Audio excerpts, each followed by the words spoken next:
방금 소개받은 이지영입니다. 반갑습니다. 네. 오늘 추워서 그런지 왜 이렇게 다들 이렇게 활기가 없으신지 모르겠네. 네. 아직 3학년 안 됐는데. 자, 일단 제 논술 관련해서 수업 관련해서 수업 중심으로 해서 설명을 드리겠습니다. 제 수업의 이름은 키움 논술이고요. 키움 논술은 아이들이 실제로는 논술을 안 해봐서 그렇지 제가 수능에 나오는 문제를 보니까 엄청 어렵더라고요. 그러니까 이 아이들이 논술을 안 해서 그렇지 실력이 없는 건 아니거든요. 그 아이들이 처음에 논술을 좀 어려워할 때 요걸 쉽게 아이들을 키워가서 나중에 이제 합격까지 키우는 그런 어떤 의미로서 키움 논술이라고 이름을 붙여봤습니다.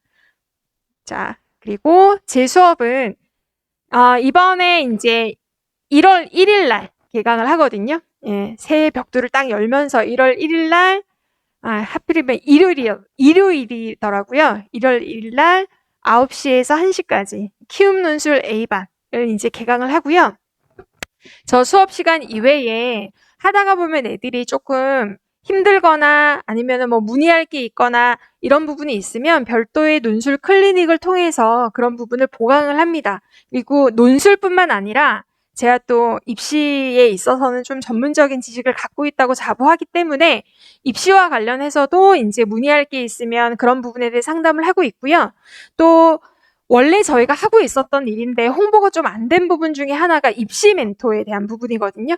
저희 팀에 있는 선생님들은 어쩔 수 없이 수시에 대해서는 논술뿐만 아니라 다른 영역에 대해서도 전문가일 수밖에 없어요. 이 일 자체가 수시를 전문적으로 해야 되니까. 그러니까 뭐 수능 선생님들하고 굳이 비교를 하자면 저희가 훨씬 더 잘 알고 있습니다.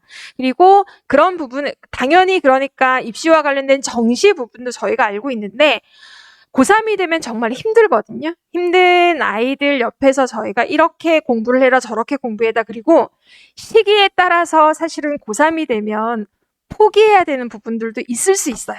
예, 지금은 아니지만 6월달 평가원 모의고사가 끝나고 나면 과감하게 손을 놔야지만 되는 부분도 있는데 좀 더 효율적으로 선택하고 집중하는 데 있어서 그런 부분도 저희가 멘토로서 책임을 지고 있으니까 그런 부분 참고하셔서 저희를 많이 활용해 주셨으면 좋겠습니다. 자, 저는 이제 이지영이 이렇게 생겼습니다. 옛날에 10년 전의 사진이고 뽀샵이 많이 들어가긴 했는데요. 이게 저고요.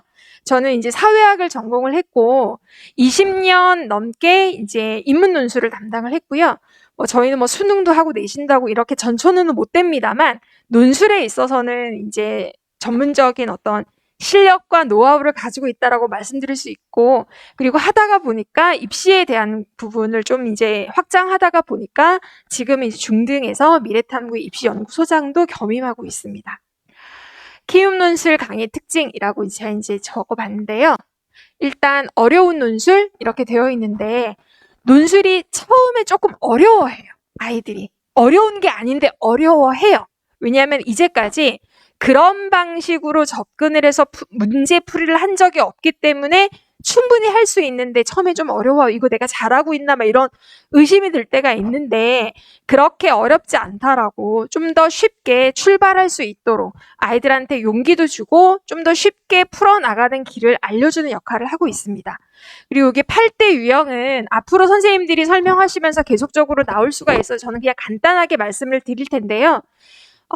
우리나라에서 나오는 대입논술을 실시하는 대학이 30개 정도밖에는 안 돼요. 거의 대부분은 서울이나 수도권 주요 대학에만 몰려 있습니다. 근데 인문논술은 공통적으로 나오는 문제 유형이라는 게 있어요. 가장 쉬운 게 제시문을 읽고 핵심 내용을 요약하는 요약형부터 시작해서 마지막에 가면 어떤 그 논술 문제에 대한 자기 생각을 일정 정도 들어가야지만 되는 자기견의 진술형이라는 게 있는데 이 8개 유형 중에서 특정 대학은 좀 선호하는 유형이 있습니다. 그러니까 항상 시험 때마다 그 유형을 빠지지 않고 내는 대학이 있는가 하면 이 8개 문제 유형에서 그때마다 조금 조합을 달리해서 문제를 내는 대학들이 있거든요.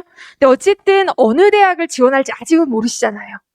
네, 아직은 모르시는데 나중에 이제 여름방학 정도가 되면 좀 더 확실하게 아실 수 있거든요. 그 전 단계에 8개의 문제 유형을 충분히 소화를 해야 어느 대학을 지원하든지 간에 잘 쓸 수 있잖아요. 그래서 8개 문제 대학을 단계별로 차근차근하게 익히는 것이 출발점이라고 보시면 됩니다. 그게 거의 대부분 1학기 기말고사 전까지는 그렇게 진행이 되고요. 아마 그 다음에는 여름방학에 자기가 지원하려고 하는 대학 수업으로 가기 전에 워밍업 단계도 저는 있어요. 네, 그렇게 진행을 하고요. 1대1 대면 첨삭은 저뿐만 아니라 저희 팀 선생님들이 기본적으로 하시는 일이라고 볼 수가 있습니다. 논술 수업은 수업 자체는 기본적으로 논과 술 중에서 논의 핵심을 맞추고 있어요. 논술 시험은 100이라고 했을 때 그중에 80이 논에 있고 20이 술에 있다라고 보시면 됩니다. 그러니까 문장을 잘 쓴다고 해서 아이들이 합격하는 건 아니에요. 문장보다는 제대로 문제에 답을 하고 있는지에 대한 내용이 먼저 중요하거든요. 대학의 채점표 같은 것들을 보시면 형식이 아무리 A부터 시작해서 F를 주는 어떤 대학이 있는데 형식이 A더라도 내용이 F면 무조건 F 이런 지침이 있어요. 그러니까 무슨 얘기냐면 제대로 된 내용을 쓰지 않으면 문장이 아무리 좋아도 떨어진다. 네. 그래서 그런 부분들까지도 이제 포함해서 이제 수업을 하고 있습니다. 세 번째 부분 같은 경우에는 여기를 먼저 세 번째를 뛰어넘었네요. 다시 할게요. 1대1 대면 첨삭으로 해서 그렇게 문장력은 수업 시간이 아니라 1대1 대면 첨삭을 통해서 어떤 부분이 취약하고 어떤 부분이 어떻다.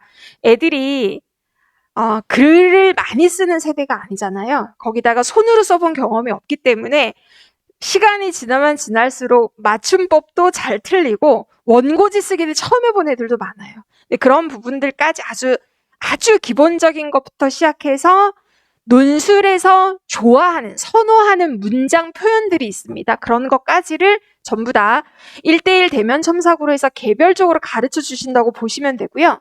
여기 세 번째는 뭐냐면 사탐, 문학, 비문학. 이게 논술에서 그나마 수능이나 내신과 연결되는 부분이라고 할 수 있을 텐데 앞서서 우리 팀장님의 수리 논술 빼고 그러니까 제시문이라고 하는 것이 대부분 사탐 영역이나 또는 국어의 문학 또는 국어의 비문학에서 이제 출제가 됩니다. 그런데 그 중에서 되게 자주 나오는 주제들이 있어요. 실제로 들어가 보면 그 주제는 개인 대 사회 이런 주제가 되게 많이 나오는데 이게 문제로 드러날 때는 좀 다양한 방식으로 드러나기 때문에 애들이 그때그때마다 어려워하거든요. 근데 실제로 논술 주제 중에서 저는 절반 정도, 적어도 제가 맡고 있는 중하위권 대학, 여름방학 때부터는 중하위권 대학반을 제가 좀 많이 맡는 편인데 그 대학들 같은 경우에는 개인 대 사회라고 하는 대립항으로 나오는 그런 문제가 다수를 이룹니다. 그래서 그런 부분들도 제가 기회가 되면 아이들한테 이건 되게 어려운 배경 지식이 아니라 논술에 필요한 그리고 논술에 필요한 사탐의 선택 과목과 연결된 부분을 간단하게 나올 때마다 아이들한테 간략하게라도 이제 배경 지식보다는 상식적인 차원에서 알려주고 있고요. 그리고 집요한 다시 쓰기 이거 이따가 이제 합격자가 얘기를 해주겠지만 합격자 후기를 통해서 확인하실 수 있겠지만 제가 엄청 쓰기를 많이 시킵니다. 엄청 쓰기를 많이 시키고요. 원래 기본적으로 자기가 수업 시간에 썼어. 그러면 그 다음 시간에 첨삭을 받고 그러면 내가 이 부분을 잘못했구나 또는 해제 강의를 듣고 내가 이걸 잘못 이해했구나라는 걸 알게 되잖아요. 거기서 끝나면 안 돼. 머릿속에 넣었다고 해서 자기 게 되는 게 아니거든요. 뭘 해야 되냐면 그걸 자기 손으로 다시 한번 재현해 봐야지만 온전히 자기께 되거든요. 그런데 그렇게 해도 안 되는 친구들이 있어요. 그러면 3차 쓰기, 4차 쓰기를 해서 아주 지겹게 그 문제에 대해서는 확실하게 자기가 알 수 있게끔 그렇게 만들려고 합니다. 근데 하나의 문제에 대해서 확실하게 알면 그 똑같은 문제 유형의 다른 대학의 문제도 좀 더 수월하게 풀 수 있고요. 자기가 어느 정도 완벽한 어떤 답안을 썼다라고 하는 경험치가 그 다음번 글쓰기에도 영향을 미칩니다. 그래서 그렇게 하고 있고요. 그리고 매주 논술 성적표로 자신의 실력 확인하는 거. 이거는 논술을 하다가 보면 이게 수학이나 뭐 이제 국어나 이런 것처럼 채점이 돼갖고 점수가 나오는 게 아니기 때문에 우리 아이가 어느 정도를 하는지를 잘 확인하기가 어려우실 수 있어요. 그래서 저희가 벌써 한 10년 넘었던 것 같은데요. 저희 학립 논술만의 특징 중에 하나가 매주마다 아이들의 논술이 성적화돼서 아이도 볼 수 있고 부모님도 볼 수 있고 이렇게 제공하고 있거든요. 근데 자기의 성적만이 아니야. 자기가 수업 듣는 반의 다른 친구들의 평균 점수와 자기를 비교하기도 하고, 그리고 같은 학년의 다른 반에 있는 아이들의 평균 점수와 자기 성적이 비교가 되기도 합니다. 저희가 그 서울 시내에 있는 논술 학원들 중에서는 가장 많은 학생들을 보유하고 있는 학원이라고 자부를 하는데, 그 정도면 실제로 논술 시험을 보는 애들 중에서 논술을 실제로 준비한 아이들 중에서는 유의미한 표본 집단이라고 생각을 하거든요. 그래서 그 아이들의 평균과 자기의 점수를 비교해 보는 건 되게 중요한 의미라고 생각해요. 아, 내가 논술이 어느 정도 되는구나. 조금 더 높여야 되겠구나. 거기다가 이게 분야별로 나오거든요. 뭐 내가 독해력이 좀 떨어져. 그러면 독해력 부분을 좀 더 강화한다라든지, 아니면 논리 논증력, 논리적으로 분석해야 되는데 독해만 되게 잘하는 애들이 있어요. 그러니까 물어보는 건 이쪽이냐고 물어보는데 답은 자꾸 저쪽이라고 대답하는 친구들이 있는데, 그러면 논리 논증력, 분석을 잘하고 있는지, 그 부분이 좀 부족하다면 그 부분에 대한 숙제를 또 내주겠죠? 또는 또 집중적으로 논술 클리닉 같은 걸 통해서 그 부분을 향상시키도록 하겠죠? 그리고 뭐 문장 쓰기가 조금 이상하다. 얘는 전체적으로 잘하는데 너무 짧아. 또 너무 길어. 너무 만연체야. 너무 간결체야. 이런 것들도 모두 다 논술 성적표의 영역별로 나오기 때문에 그런 부분들을 분석해서 취약한 부분을 좀 더 이렇게 잘할 수 있도록, 잘하는 부분은 더 잘하도록 성적표를 통해서 관리하고 있고요. 입시 전문가의 꼼꼼하고도 세심한 정기 상담이라고 이제 제가 적어놨는데, 사실은 비정기 상담도 있습니다. 네. 정기적으로는 겨울방학부터 시작해서 1학기, 여름방학 이전까지 보통 3번 정도의 정기적인 상담이 있고요. 그러니까 부모님들하고 대면을 하거나 굳이 저를 안 만나고 싶으면 전화로라도 우리 아이가 이렇습니다라고 이제 함께 공유할 수 있는 그런 시간을 만들고, 그리고 1대1로 대면 첨삭을 하다가 보면 아이들하고 어떻게든 논술뿐만 아니라 다른 부분에 대해서도 궁금한 점이 있으면 얘기를 하게 돼요. 그런 부분들도 이제 부모님과 공유하고 그렇게 하고 있습니다.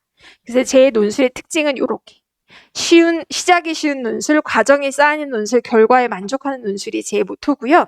그리고 제 마지막, 논술만이 답인 학생들을 위한 바로 그 수업이 바로 키움 논술이라고 할 수가 있습니다. 자, 그리고 논술 합격이 어렵다라고 하는 것은 절반의 진실이라고 하는 걸 말씀드릴 텐데요. 자, 크게 3개의 대학 정도를 보겠습니다. 아직까지 이런 논술과 관련된 입시 설명회를 많이 안 보셨다면 그래? 이렇게 생각하실 수 있을 텐데, 이게 동국대학교거든요. 이게 2020년, 2021년, 2022년에 원서 넣을 때 경쟁률이에요. 엄청 높죠? 생각을 해보면 논술은 수시의 다른 전형과는 다르게 내신 반영이 높지 않습니다. 1등급, 2등급 애들은 보통 교과 아니면 학종으로 많이 넣어요. 요즘은 3등급도 많이 넣는데, 그러면 우리 아이가 3등급, 4등급, 5등급, 6등급 정도의 내신인데 수능을 해. 그러면 선택할 수 있는 수시의 전형은 논술 전형밖에 없거든요. 그래서 사실은 내신을 많이 안 보기 때문에 애들이 원서는 많이 넣지만 실제 경쟁률은 어떻게 되죠? 되게 많이 떨어지지 않습니까? 3분의 1에서 4분의 1 정도의 수준이다. 그러니까 논술 합격이 어렵다라는 걸 경쟁률 통해서 공포를 느끼시면 안 돼요. 근데 그래서 반은 거짓말이고 반은 진실이라고 하는 것은 뭐냐면, 이 경쟁률도 낮은 건 아니에요. 네, 낮은 건 아닙니다. 10대 초반의 어떤 경쟁률이거나 이런 것도 낮은 건 아닌데, 생각을 해보면 보통 원서를 쓸 때 그때 기준이 되는 거는 그 당시에 받는 최저 조건을 맞추는 수능 점수거든요. 정시 기준으로 해서는 논술은 항상 상향해서 지원을 하는 거예요. 그렇게 보면 높은 실질 경쟁률이라도 그렇게 낮은 건 아니지만 또 논술을 했다면 해볼 만한 그런 경쟁률이라고 보시면 돼요. 이거는 제가 미리 알려드리는데 실제로 원서 넣을 때 보면 이렇게 많이 넣거든요. 이렇게 많이 넣는 애들 중에서 겨울방학이나 적어도 3월부터 논술을 꾸준히 해온 애들이 의외로 적어요. 이거는 주변에 선배 아이를 그러니까 지금 이제 예비 고3 아이들 위에 있는 선배들 엄마 얘기 들어보면 알 거예요. 네. 그러니까 뭐 논술을 뭐 수능 끝나고 파이널만 했는데 합격했어. 그런 애들만 소문이 나는 거고요. 대부분의 합격생들은 꽤 오랫동안 논술을 꾸준히 해오는 거예요. 글쓰기잖아요. 글쓰기는 시간과 노력에 비례할 수밖에 없습니다. 네. 자, 요거는 이제 세종대학교. 세종대학교가 약간 수능 최저 조건이 대학의 레벨에 비해서 항상 논술 전형이 조금 높은 편이에요. 네. 그러니까 높은 편이라서 실질 경쟁률은 어떻게 되냐면 여기 한 자릿수 5.5대 1이거든요. 엄청 떨어지죠. 세종도 여기서 또 가깝잖아요. 네. 여기서 7호선 타고 가다가 7호선인가? 타고 가다가 보면 군자역에서 내리면 되는 그 정도의 거리니까 거기다가 단국대가 이전하면서 세종대 레벨 좀 많이 올라왔거든요. 국순 세단이라고 보통 얘기하잖아요. 네. 그리고 여기는 제가 아까 여대에 많이 맞는다고 하셨는데 맞습니다. 서울여대. 네, 여기서 가까워서 되게 많은 친구들이 선호하는데 요거는 이제 작년 자료니까 작년 자료를 보시면 요 정도의 실질 경쟁률이라고 보시면 됩니다. 네. 서울여대 논술은 사실은 논술로 따지면 난이도가 그냥 가장 그러니까 가장 기준이 되는 어떤 논술이라고 보시면 돼요. 거기보다 어려운 대학이 있고 거기보다 쉬운 대학이 있고 이렇게. 자, 그래서 경쟁률 때문에 겁내실 필요는 없다. 그리고 합격생이 전하는 키움 논술. 네. 자, 여긴 동국대 들어간 친구인데요. 요 학생 광역자사고고 내신이 4에서 5등급입니다. 얘는 국어는 언제나 1등급이 나왔어요. 내신도. 네. 내신도 그런데 얘가 수학을 못하는 수포자예요. 네, 수포자. 그래서 근데 글을 썼는데 굉장히 글이 좋더라고요. 얘는 잘 키우면 논술로 되겠다. 제가 엔간하면 첫 시간에 그런 얘기 잘 안 하거든요. 괜히 애들은 이제 막 희망 고문하는 것 같기도 하고 괜히 노력 많이 안 할까봐 잘 안 하는데 얘는 딱 필이 왔어요. 100명 정도 가르치면 1명 정도는 그런 필이 올 때가 있는 친구가 있습니다. 그래서 이 친구한테 너는 논술로 가야 되겠다. 성적을 보아하니 수학이 안 나오니 논술로 가야 되겠다고 했거든요. 그리고 이제 막 상담을 할 때도 대학이 중요해, 학과가 중요해. 이렇게 물어봤더니 자기는 대학이 중요하대. 근데 동국대 정도는 최저를 맞출 수 있을 거라서 가장 상향해서 쓴 학교가 동국대거든요. 근데 이 친구가 수학을 못하잖아요. 경영 가봤자 학고 받아. 그러니까 F 받아. 그러니까 어떠냐면 법학과 괜찮아? 그랬더니 괜찮대. 법학과가 조금 인원을 많이 뽑는 학과 중에 하나거든요. 그렇게 해서 제 말을 되게 잘 따라준 학생입니다. 그래서 결국은 보세요. 16434. 제가 아직도 잊혀지지 않아요. 원래 영어는 저렇게 나온 애가 아니었어요. 원래 영어는 2등급 정도가 나오던 애였는데 수학 때문에 멘붕이 많이 저렇게 실제 나왔거든요. 그래서 국어하고 사탐 하나 간신히 맞춰서 합격을 했습니다. 자, 그 뒤에 있는 친구는 이제 요 애는 여학생인데요. 왜 이렇게 나오지? 여학생인데 요 아이의 사촌 언니를 제가 보냈어요. 예, 사촌 언니를 논술로 보내서 친인척 어떤 그 소개로 왔던 애인데 얘는 보시면 33311이에요. 엄청 혼났거든요, 저한테. 너는 사탐만 하니? 수능에서 국영수가 중요한데 사탐만 해? 근데 얘가 원래 잘 써요. 어떤 애냐면 잘 쓰는데 여학생이거든요. 전형적인 문과형 여학생인데 시간이 항상 부족해. 시간이. 그러니까 시간을 100분을 주고 국어를 풀라 그러면 1등급 나오는 애인데 80분을 주고 풀라 그러면 그걸 못 채우는 애예요. 네. 논술 쓸 때도 시간을 못 맞춰서 한참 동안 되게 걱정을 많이 했었는데 결국은 합격을 했습니다. 네. 합격을 해서 그렇고요. 자, 요 학생이 이제 보시면 일반고. 예. 내신이 4에서 5등급 정도가 되고요. 4에서 5등급 정도인데 얘는 꿈이 문헌정보학과가 꿈이었던 애예요. 그래서 모든 것들을 문헌정보학과로 넣었거든요. 근데 문제는 문헌정보학이 많지도 않아. 서울여대에 문헌정보학과가 있어서 넣었는데 명지대하고 대진대도 넣었습니다. 근데 명지대, 대진대는 논술 전형이 없으니까 학생부 종합 전형으로 넣었거든요. 문헌정보학과 합격했어요. 그런데 서울여대는 논술 전형으로 합격을 해서 서울여대를 갔습니다. 네, 갔고요. 이 친구가 다른 친구들이 조금 늦게 시작한 친구예요. 근데 굉장히 제가 숙제를 많이 내는데 보시면 특히 도움이 되었습니다. 이렇게 되어 있거든요. 평소에 과제물로 내는 쓸거리. 제가 쓰기 숙제를 좀 많이 내주는 편인데 아이들이 좀 해오는 친구도 있고 안 해오는 친구도 있는데 제가 엄청 이제 해오라고 하고 뭐라고 합니다. 그랬더니 되게 열심히 그 해에 가장 열심히 했었던 친구거든요.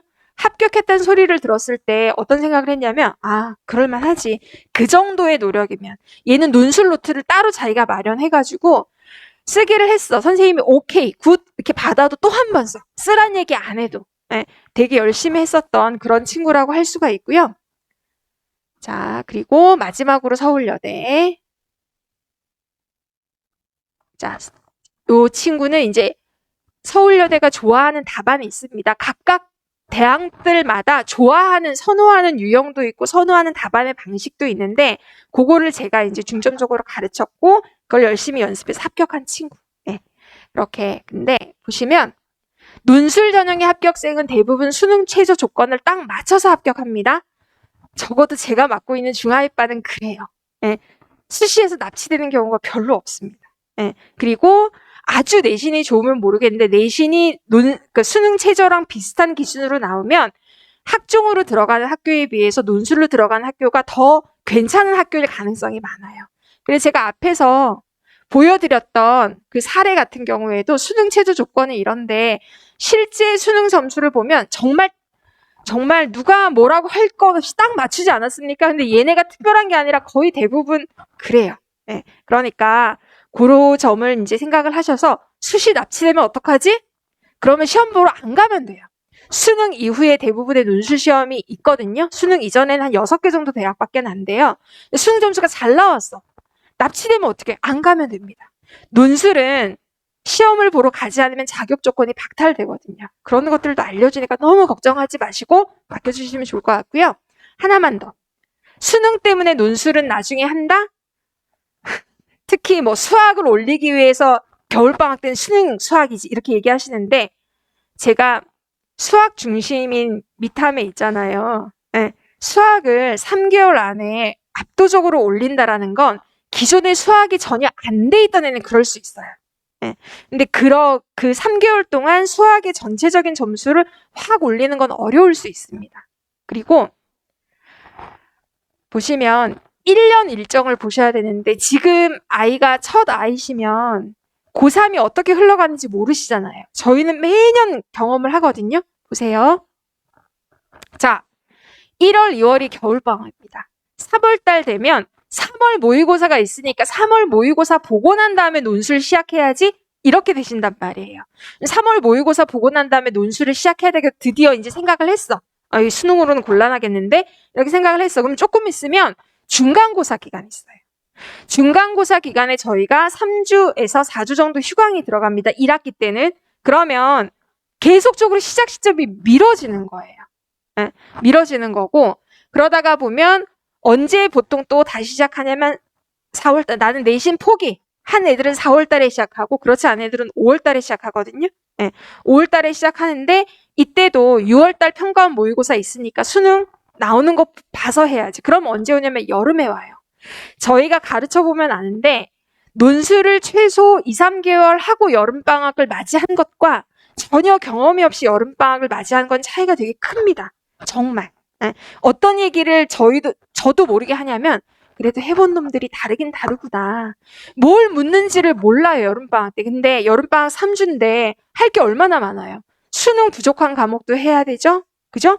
만약에 학종까지 쓰면 학종도 뭐 자소서 없어졌다고 해도 면접 준비도 해야 되죠? 여러 가지 해야 되니까 그냥 좀 여유 있는 겨울방학 때부터 일주일에 그냥 4시간만 투자하면 돼요, 정기적으로. 글쓰기는 꾸준함이 중요합니다. 압도적으로 한다고 해가지고 확 늘어나지는 않고, 그러니까 꾸준하게 조금씩 계속적으로 하는 것이 필요하다고 저는 생각합니다. 그런 부분들. 자, 요거 제 사진이 잘 나와서 자주 보여드리는 거예요. 그래서 일요일 날 오전에 9시에서 1시, 내년에는 1월 1일 날 개강하는 키움 논술 A반으로 많이 보내주시기 바랍니다. 감사합니다. 네, 안녕하세요. 예, 저는 한림논술의 손봉우라고 합니다. 저는 우선 논술 경력은 올해 이제 한 17년 차 정도 되는 것 같은데요. 주로 여기 한림논술에서 근무를 했었고, 그리고 중간에 한 2011년부터 강남대성에서 한 5년 동안 같이 병행해서 근무한 적도 있었었고요. 그리고 경력도 경력인데, 사실은 부모님도 이제 제 외모를 이렇게 딱 보시면, 어디 가서 강의를 못하면 큰일 날 외모예요. 그래서 저 같은 사람들은 강의를 열심히 잘 해야 먹고 살 수 있기 때문에 부모님들이 그냥 믿고 맡기고 보내주시면 최대한 한번 열심히 가르쳐 보겠습니다. 저는 크게 한 2가지 정도 말씀을 드릴 거고요. 시간은 한 10분에서 15분 정도 걸릴 것 같습니다. 그리고 강의 특징은 그 배부된 자료를 보시면 알 텐데 너무 이제 디테일하게 가게 되면은 얘기가 조금 이제 길어질 수 있고, 그건 어차피 이제 제가 나중에 상담하면서 말씀드릴 수 있는 부분이니까 가장 굵직한 내용들 중심으로 말씀을 드릴게요. 자, 우선은 학부모님, 그 다음에 학생이 생각하는 논술과 실제 대입 논술에 대해서 조금 말씀을 드릴 거고, 그 다음에 두 번째는 내년에 논술은 이렇게 준비해야 된다. 이렇게 2가지 파트로 나눠서 설명을 한번 해보겠습니다. 자, 우선 앞에 두 분의 어떤 연사분들한테 이런저런 정보를 조금 들으셨을 텐데, 논술 전형이 수시때 다른 전형과 비교했을 때 갖고 있는 매력은 뭐라고 생각하십니까?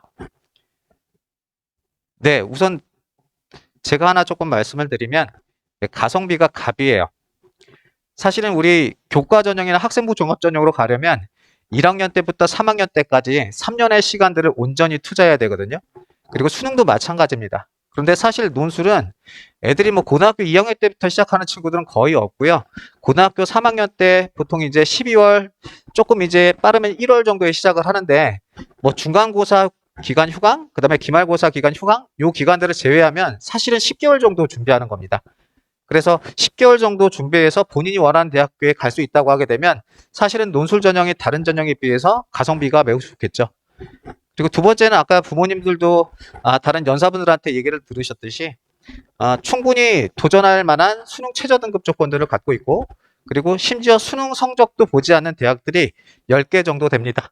그래서 이 10개 대학들은 수능 성적과 상관없이 오로지 이제 논술 시험만 잘 보면 들어갈 수 있는 대학들도 존재한다는 거겠죠.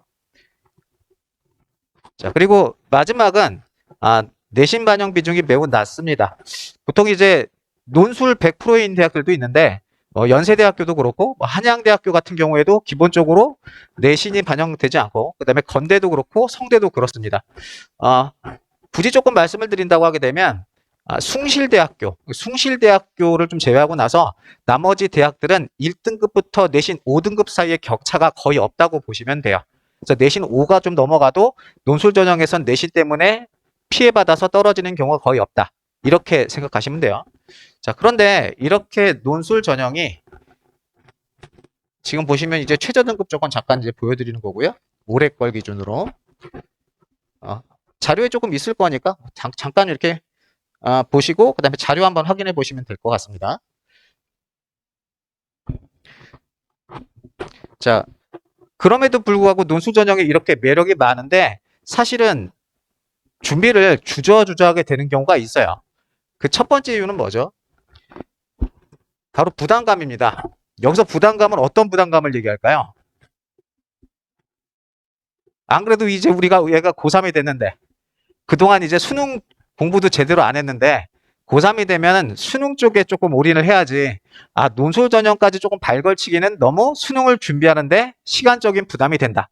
이런 생각들을 조금 많이 하시죠. 그리고 두 번째는 경쟁률입니다. 경쟁률이 매우 높은 경우도 있거든요. 한양대학교가 경쟁률이 어느 정도 되는지 아세요? 인문계열 같은 경우에 여기 학교 최저 없거든요. 보통 어느 정도 나올 것 같아요? 논술 전형에서? 네? 80대 1? 거의 150대 1 정도 갑니다. 한양대학교 같은 경우에는요. 연세대학교도 최저가 없거든요. 연세대학교 경쟁률이 한양대학교 경쟁률보다는 조금 낮아요.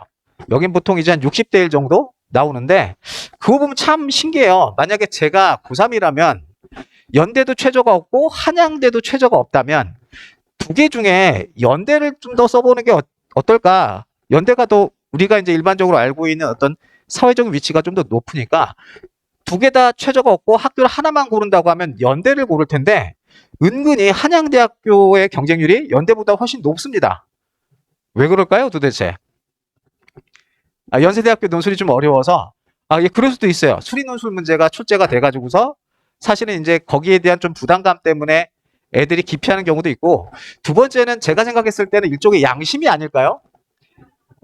그쵸, 뭔가 연대를 내가 가기에는 조금 연대한테 좀 미안한 것 같고, 근데 한양대학교 정도는 내가 그래도 좀 붙어도 조금 덜 미안할 것 같다. 이런 생각에. 그래서 사실은 경쟁률이 뭐 논술 전형에서 공공연하게 뭐 이제 낮은 그 경쟁률만 갖고 얘기를 드립니다만, 수능 최저가 없는 대학들 같은 경우에는 어느 정도 높은 경쟁률을 조금 감수하셔야 돼요. 자, 그리고 세 번째는 채점 공정성에 대한 사실 의심입니다. 우리가 똑같은 글을 본다 하더라도 사실은 밤에 볼 때하고 아침에 볼 때하고 느낌이 어떨 것 같아요? 사실 좀 다르죠? 사람이 밤이 되면 약간 좀 감성적으로 변해서 똑같은 글을 본다 하더라도 약간 어떤 문학적인 표현들, 이런 표현들이 들어가는 그런 어떤 글에 대해서 사실은 되게 좀 감수성 예민하게 좀 반응을 하고 높은 점수를 주는데, 사실 이제 아침이 되면 사람들이 좀 이성적으로 변해서 똑같은 글을 본다 하더라도 약간 좀 닭살 돋는 경우가 있어요. 똑같은 글을 본다 하더라도 개인이 가지고 있는 일종의 주관적인 성향 때문에 사실은 객관적 시험도 아니고 애들이 글 쓴 걸 강사가 혹은 교수님이, 강사는 아니겠죠, 교수님이 과연 객관적으로 평가할 수 있을까라는 채점의 공정성에 대한 의심이 들 수가 있습니다. 그래서 사실은 이 세 가지 때문에 논술 전형을 주저하는 이유가 될 것 같아요. 자, 그런데 조금 말씀을 드리면, 지금 보시는 내용은 중앙대학교 논술 지문에 나왔던 해설 자료입니다. 중앙대학교에서 발표했던 해설 자료인데, 논술 문제가 이제 지문들이 나오는데 보통 지문들을 제시문이라 부르거든요. 근데 한번 보시죠. 이 제시문의 출처가 제시문 가는 고등학교 국어2, 제시문 나는 고등학교 윤리와 사상, 제시문 다는 문학, 이렇게 나와요. 그래서 사실 논술 시험에서 아이들이 보는 제시문들은 아이들이 수능 때 보는 어떤 교과서 내용들의 일부들이 나오기 때문에, 어떤 애들이 보고 있는 내신 교과의 심화 과정으로서 논술을 이해하셔야지, 논술과 그다음에 수능은 사실 별개의 시험이 아니라고 생각하셔야 됩니다. 즉 논술 공부는 사실 수능 공부의 연장선이라고 보시는 게 맞아요. 그래서 논술 공부는 곧 수능 공부다, 이렇게 조금 생각하셨으면 좋겠고, 그리고 두 번째는 아까 좀 제가 높은 경쟁률을 가진 대학들에 대해서 조금 말씀을 드렸는데, 2021년 기준이죠. 그러니까 중앙대, 외대, 동대, 이화여대, 홍익대, 경쟁률 이렇게 좀 보시면 뭐 올해도 크게 많이 다르지는 않을 겁니다. 사실 실제 경쟁률이 되게 조금 낮은 학교들이 꽤 있어요. 예를 들어 중앙대학교 같은 경우 최저가 세계합 6인데 이걸 못 맞춘 친구들이 생각보다 좀 많다는 거죠. 지금 보시면 경쟁률이 사실은 거의 한 5대1 근처 정도 나온 학교들이 꽤 있습니다. 중앙대, 외대, 동대, 이화여대. 그리고 홍익대학교는 실질 경쟁률을 되게 공개하지 않는 학교로 유명한데, 제가 봤을 땐 실질 경쟁률이 되게 높아서 하지 않는 게 아니라 실질 경쟁률이 낮아서 공개하지 않을 가능성이 꽤 커요. 왜냐하면 비슷한 학교 레벨에 비해서 얘네 학교가 수능 최저가 조금 높은 편입니다. 세계합 7이거든요. 거기다가 수능 보기 전에 수시 1차 때 봐가지고서 실질 경쟁률이 제가 봤을 때는 얼추 한 5대1? 이 근처 정도 되는 게 홍익대학교라고 생각하시면 돼요. 제가 이 얘기를 왜 말씀드리냐면, 사실 우리가 이제 교과 전형이 보통 경쟁률이 한 6대1 정도 되고, 그다음에 학생부 종합 전형 같은 경우는 애들이 이제 지원을 하게 되면 평균 경쟁률이 11대1에서 17대1 정도 나오거든요. 근데 사실 이제 논술 전형에서 최저만 조금 잘 맞추면 학생부 종합 전형이나 혹은 교과 전형보다 최저 등급 조건이 조금 실질 경쟁률이 조금 낮아지는 그런 대학들도 있더라, 이렇게 조금 생각하시면 되겠습니다. 그래서 학생부 종합전형보다 낮은 논술 경쟁률도 존재한다, 이렇게 조금 생각하셨으면 좋겠고, 자, 그리고 이건 이제 중앙대학교 논술 채점 기준인데요. 생각보다 채점 기준이 매우 디테일합니다. 뭐 1번 문항이 이제 40점 만점인데 1번에 뭐 32점, 가, 나, 다, 라, 뭐 각각 8점씩. 그리고 맨 마지막에 뭐 서론, 본론, 결론의 어떤 구조를 갖고 있으면 8점. 사실은 채점이 교수님들의 어떤 주관을 가지고서 평가가 이루어지는 것이 아니라 교수님을 내부적으로 갖고 있는 어떤 네트워크를 통해 이런 어떤 채점 기준들을 두고서 사실은 매우 공정하게 객관적으로 점수를 매긴다라는 거겠죠. 그래서 생각보다 매우 공정하고 객관적인 채점 기준이 있더라. 이렇게 조금 알아두시면 됩니다. 과거에는 저도 뭐 2000년대 한 초반까지만 해도 대학교에서 어떤 논술 문제를 내고 그에 대한 어떤 답들을 볼 때 이 문제는 사실은 교수님 혼자만 풀 수 있는 문제가 아닌가라는 어떤 그런 의심이 들 정도로 학생들이 풀기 되게 어려운 문제들이 있었었는데 지금은 대학에서도 논술 문제를 하도 많이 출제를 하고 해설도 많이 하고 본인들 스스로 예시 담화들을 많이 만들다 보니까 그런 시행착오를 통해서 지금은 논술 문제의 완성도가 매우 높아요. 그래서 그 문제에 대해서 어느 정도 답들도 있고 그다음에 생각보다 채점도 공정하게 이루어지고 있더라라고 생각하시면 됩니다. 그래서 논술 전형을 준비하는 데 있어서 이런 이유로 망설이셨다면 뭐 부담감은 조금 덜 가셔도 되겠죠. 수능하고 이제 논술은 연장선상에서 같이 좀 이해하시면 될 것 같고 경쟁률도 사실은 항상 높은 게 아니라 낮은 경쟁률도 존재하고 그다음에 생각보다 채점도 매우 공정하게 이루어집니다. 자, 그래서 여기까지 이제 제가 학부모님이 학생이 알고 있는 논술과 실제 뭐 논술에 대해서 조금 말씀을 드렸고요. 자, 우선 이제 내년에 논술은 어떻게 준비를 해야 되나 간단하게 조금 말씀을 드릴게요. 그 모든 대학교의 논술 문제 스타일을 이렇게 분석해 가지고서 그 문제 스타일들을 범주화해 보면 크게 한 6개 정도로 묶을 수가 있더라고요.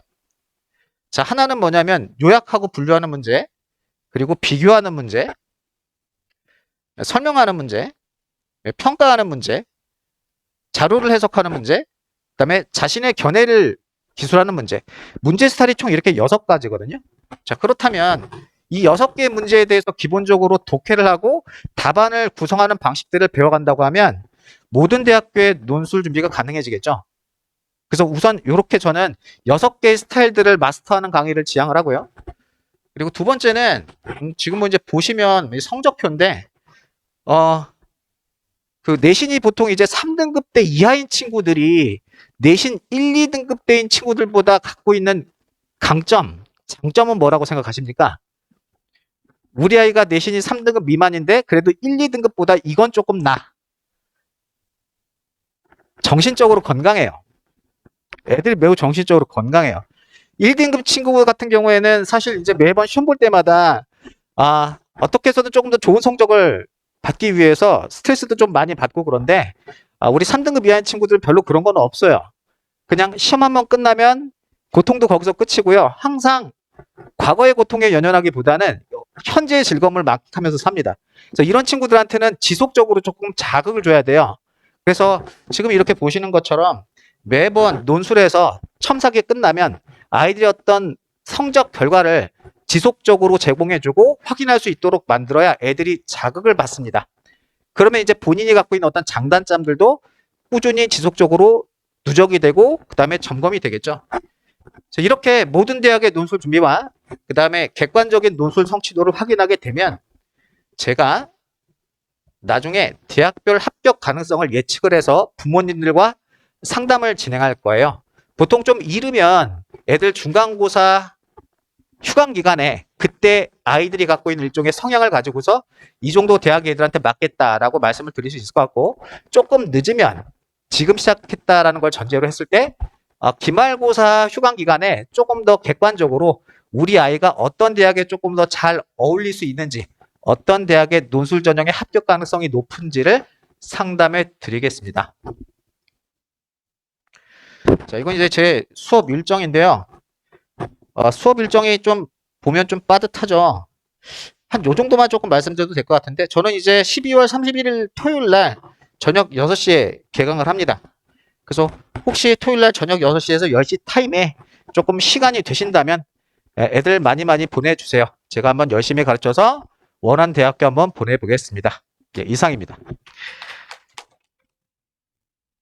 네, 바로 시작하도록 하겠습니다. 저는 오늘 이렇게 세 가지 말씀드리려고 하는데요. 왜 논술인가? 논술 전형은 어떤 전형인가? 그리고 논술은 어떻게 대비해야 되는가? 요 세 가지에 좀 집중해 주시면 될 것 같습니다. 첫 번째, 왜 논술인가? 요거부터 좀 말씀을 드릴게요. 지금이 예년하고 좀 다른 점이 있다면 통합수능 시대라는 점이죠. 그래서 통합수능 시대에 문과의 생존 전략으로서 논술이 가지는 필요성, 요거를 좀 말씀드리려고 합니다. 네, 당연히 수학 실력 차이 때문이에요. 이거 너무 당연해요. 요거는 지금 2022학년도 올해 거는 아직 평가원에서 정리해서 발표하지 않았고 각 학원별로 예상만 있기 때문에 요거는 이제 작년 평가원에서 발표한 공식적인 자료입니다. 보시면 아시겠지만 미적 기하가 이과이고 그리고 확률과 통계가 문과이잖아요. 문이과의 1등급의 점유율의 차이가 보이십니까? 지금 여기 보시면 저기 1등급 네, 여기 1등급 중에서 미적 기하에 해당되는 학생들이 사실상 이과 학생들인데 이 학생들이 1등급 중에서 94.4%를 차지하고 있다는 거 보이세요? 네, 문과는 5.6%밖에 안 돼요. 네, 아시겠지만 1등급이라고 하면 수학을 응시한 학생들 중에서 상위 4%까지거든요. 근데 그 상위 4% 중에 5.6% 정도만이 문과 학생들이란 얘기죠. 그러니까 0.04 곱하기 0.056을 해야 되니까 사실 1등급 중에서 문과 학생들은 0.002 정도밖에 차지하고 있지 않은 거예요. 너무 심각하죠, 지금 상황이. 1등급만 그런 게 아니라 모든 등급에서 그렇죠. 그래서 사실상 확통을 선택한 학생들 중에서 상위 10% 안에 들어도 3등급, 4등급 정도에 맞는 게 현실입니다. 이런 상황에서 논술이 생존 전략이라는 게 좀 와 닿으셔야 오늘의 설명해가지고 의미가 있을 텐데요. 요거 더 잘 알아보실 수 있을 거예요. 네, 요거 보시면 지금 파란색 그래프가 이과 학생들의 그래프입니다. 보시면 지금 저쪽으로 올수록 저하고 가까이 있는 쪽으로 올수록 표준 점수가 높은 거잖아요. 그래서 이과 학생들이 훨씬 더 상위권 쪽에 쏠려 있는 거 보이시죠? 네. 이렇게 이과 학생들의 성적이 높고 이렇게 좀 이런 상황이 계속 지속되고 있는 상황에서 문과 학생들이 어떻게 지원을 해야 될까? 이거 좀 고민을 해보셔야 되는 거죠. 자, 그 다음에 요것 좀 봐주시겠습니까? 수능 난이도, 현재 상태 유지 가능성. 제가 이렇게 보여드렸는데요. 이게 뭐냐면 2021년이 이제 통합수능 이전이고요. 2022년이 지금 통합수능 후입니다. 그런데 국어든 수학이든 어떤 과목을 선택했는지에 따라서 표준 점수 최고점의 차이가 2.3점 정도밖에 안 나죠. 이거는 평가원이 난이도 조절을 굉장히 잘한 거거든요. 그러니까 어떤 과목을 선택했는지와 상관없이 어느 정도까지 올라갈 수 있는지에 있어서 유불리를 가장 최소화한 시험이에요. 그래서 이 정도 기조가 계속 유지될 거예요. 근데 제가 이거는 작년부터 계속 말씀을 드렸었는데 아니나 다를까 올해도 그랬습니다. 그래서 수학도 이 정도 난이도가 계속 유지될 거라는 걸 인지하셔야 돼요. 아까 제가 보여드렸던 그 표처럼 이과에게 굉장히 유리한 시험이라는 것 때문에 수능에 대해서 되게 여론이 이른다고 해서 내년엔 좀 달라질까? 이렇게 기대할 수 없는 상황이라는 말씀을 드리는 거죠. 올해도 그랬습니다. 좀 차이가 있다면 국어는 2022보다 올해는 그 표준 점수 최고점이 조금 더 낮아질 거예요. 왜냐하면 조금 더 쉬웠으니까요. 하지만 선택에 따른 유불리는 여전합니다. 그리고 이과는 표준 점수 최고점이나 아니면 선택에 따른 최고점의 차이점이 올해도 여전히 이 정도 상태를 유지했습니다. 그러니까 문과 학생들, 사실상 확통을 선택한 학생들 중에 10% 안에 들어도 1, 2등급은 당연히 어렵고 3, 4등급 정도 받는 이 상황에서 우리는 어떤 선택을 해야 될 것인가? 이게 오늘의 제 이제 화두입니다. 자, 요거 한번 봐주시겠어요? 요거 이제 그 정시로 그래서 우리 아이들이 어디까지 갈 수 있느냐를 보여주는 거예요. 이것도 평가원 발표 자료이고요. 보시면 지금 건동홍 정도까지 지금 이제 아직 예비 고3이니까 지금부터 인서울을 원하시진 않을 거예요. 조금씩 가면서 이제 목표 대학이 좀 달라지는 거잖아요. 여기 지금 보시면 건동홍은 2, 3, 2, 2 정도의 등급을 받아야 정시로 합격 가능하거든요. 네, 근데 같은 건동홍이라고 하더라도 지금 이과 쪽이 조금 더 점수가 높은 게 보이시죠? 네, 이렇게 이과 학생들의 합격 컷이 훨씬 더 높게 라인이 잡혀 있다는 것에서 아까 말씀드렸던 상위권 쪽에 쏠려 있는 이과 학생들의 그런 실력을 우리가 알 수 있어요. 근데 요것이 우리한테 어떻게 의미를 다가올까를 좀 생각을 해보셔야 합니다. 이게 이제 보여주는 바는 아까 보셨지만 학통을 선택한 학생들 중에서, 즉 문과 중에 상위 10% 안에 들어도 3, 4등급 받기가 쉽지 않은 상황에서 지금 건동홍만 가려고 해도 정시로 3.5등급 정도를 받아야 되니까 사실상 굉장히 정시로 인서울 이상 그리고 중상위권 이상을 목표로 하기가 쉽지 않다는 게 이제 여실히 드러나는 거죠. 요거를 좀 잘 체크해 보셔야 될 것 같고요. 근데 그렇다면 정시 말고 뭐 교과로 돌리지 이렇게 생각하실 수 있습니다. 하지만 수학을 그 문이과 통합으로 지금 채점하고 있는 건 수능에서만 그런 게 아니라 내신에서도 그렇죠. 그래서 내신에서도 똑같이 수학의 영향력이 굉장히 크고 있는데요. 지금 여기 보시면 가천대 제가 지금 보여드렸죠. 가천대가 수도권 명문대라고 할 수 있을 것 같은데 가천대의 국영수사 평점 90% 컷이 3.0이에요. 그렇죠. 그러면 인서울 이상의 학교들을 교과 전형으로 간다고 했을 때 사실 앞에가 1, 2가 아닌 이상 사실상 쉽지 않다는 걸 보여주는 거죠. 이거는 이제 대학들이 발표한 자료를 제가 보여드리는 거고요. 그러면 결국 통합수능 시대에는 수학의 영향력이 정시와 그리고 수시 교과에도 미치고 있다는 거 알 수 있죠. 그래서 사실상 내신 1, 2등급이 아니면 교과 전형에 해당되는 한 10%, 11%의 그 비중은 우리 아이들에게 의미가 없는 것이라는 걸 생각을 하셔야 됩니다. 그럼 우리에게 남은 거는 논술과 종합이에요. 그걸 어떻게 잘 활용하실지를 지금 좀 생각을 해보셔야 합니다. 자, 그렇지만 논술은 그렇지 않다는 걸 보여드린 자료예요. 작년 이제 저희 제자들 중에서 정보 공개를 좀 인정해준 학생들에 한해서 지금 보여드리고 있는 건데요. 보시면 내신이 2등급, 2등급부터 4, 5등급까지 되게 다양하죠. 그리고 수학도 보시면 4, 5, 4예요. 제가 아까 말씀드린 것처럼 문과 학생들은 수학이 3, 4, 5, 6 이렇게 되거든요. 대부분. 그래서 그럼에도 불구하고 서울 중상위권 이상의 원하는 학교들을 잘 가고 있는 거 보이시죠? 이게 바로 논술의 효과라고 생각하시면 됩니다. 정시로도 가기 어렵고 교과로도 가기 어려운데 논술은 이렇게 해내고 있다는 거. 그래서 우리가 이제 어떻게 준비해야 될까도 좀 고민을 해보셔야 됩니다. 자, 그래서 방금 말씀드린 것처럼 논술이 왜 필요한가는 좀 제가 어필을 해드린 것 같아요. 그리고 더 궁금하신 게 있으면 이후에 또 다른 그런 절차를 통해서 말씀을 드릴 텐데, 그렇다면 논술은 어떤 전형인가? 이거는 이따가 이제 입시를 담당하시는 이모인 선생님께서 구체적으로 풀어주실 텐데, 그래도 몇 가지만 좀 얘기를 해드리면, 올해는 논술 100%에 해당하는 학교가 이렇게 늘었어요. 작년보다. 보통 연대, 한양대 정도였는데 올해는 이렇게 늘었어요. 게다가 여기 지금 전형 방식에 보시면 교과의 비중이 점점 줄어들고 있는 거 보이시죠? 네. 이것이 우리가 논술을 선택하지 않을 이유가 없다는 걸 계속 확인시켜주는 지표들입니다. 이런 거를 좀 생각하셔야 되고요. 그리고 이렇게 종류도 다양해요. 논술 출제 경향성도. 그래서 자녀가 특화된 부분에 따라 얼마든지 선택하실 수 있어요. 그거를 충분히 고려하셔가지고 자기 조건에 맞는 적절한 선택을 하시는 게 좋지 않을까. 또 등급도 이렇게 다양합니다.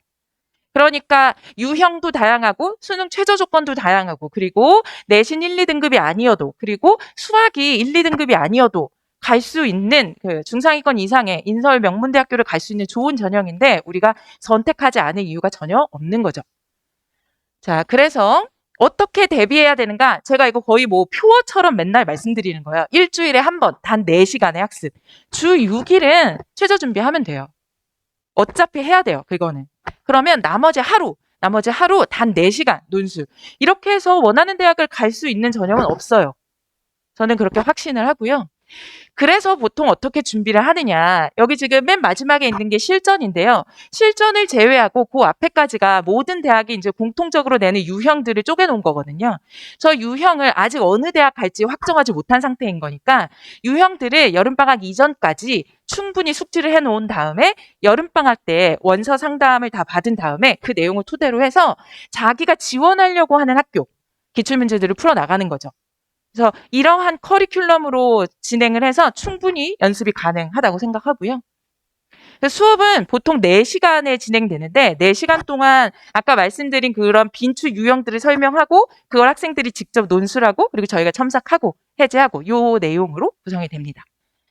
자, 그리고 이제 제 수업에서 가장 특징적인 면이라고 하면 꼼꼼한 독해가 필수적으로 들어간다는 거예요. 그래서 어떤 글에 대해서 주제만 얘기하는 건 굉장히 엉성하고 그리고 굉장히 크게 말하는 것에 불과합니다.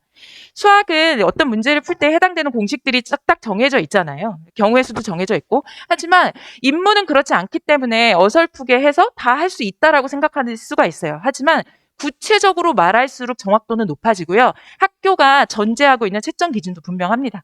그래서 이 주제에 대해서 어떤 주장을, 어떤 근거 몇 가지를 가지고 제시하고 있는가, 그리고 이런 주장을 이런 근거들로 얘기하고 있는 저자라면 어떤 배경으로 이 글을 쓰기 시작했고, 어떤 관점을 가지고 있고, 그러한 얘기들이 논리적인 모순 없이 진행되기 위해서는 어떤 기본 가정들을 하고 있는지, 이런 것들을 분석하는 거죠. 이걸 매 시간 해요. 그러니까 문해력이 좋아질 수밖에 없어요.